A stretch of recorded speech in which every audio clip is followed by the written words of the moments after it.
Welcome to Inspirational Leadership, and this is number 4 in our series on change. And I want to give you a change formula. Here's the change formula. D times V times F times I is greater than R, which is resistance. So what are those letters? D is dissatisfaction, V is vision, F is first steps, and I is influence. So dissatisfaction times vision times first steps times influence is greater than resistance that will bring change. And while I'm not a mathematician, here's the deal. If that was a mathematical equation, if any of those is naught, if you have naught on any of those, you won't get positive change. And we're going to look at each of those in turn. So the first is dissatisfaction.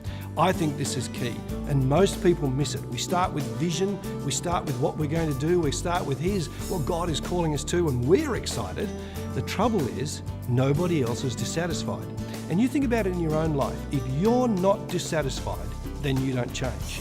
But what often happens is we try and sell a vision to people who aren't dissatisfied, and therefore nothing changes. What we first need to do is build dissatisfaction. Now, looking at this formula, we're going to use the story of Nehemiah in the Old Testament, who rebuilt the wall of Jerusalem when the wall was in ruins, and that meant it wasn't just that it looked bad. It was that the people were insecure and couldn't build themselves as a nation.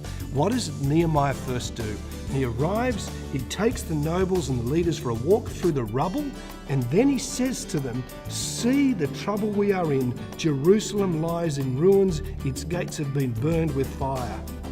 Now, before he even sells the vision, and he didn't even tell them what he was doing, the first thing he does is help them see the state that they're in.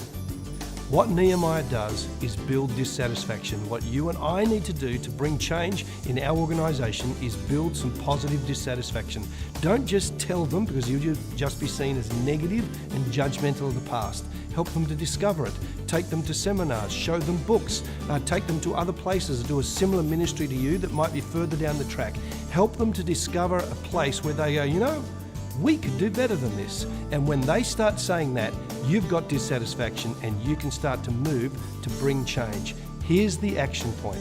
Very simply, how can you create positive dissatisfaction, which will be the engine room for change?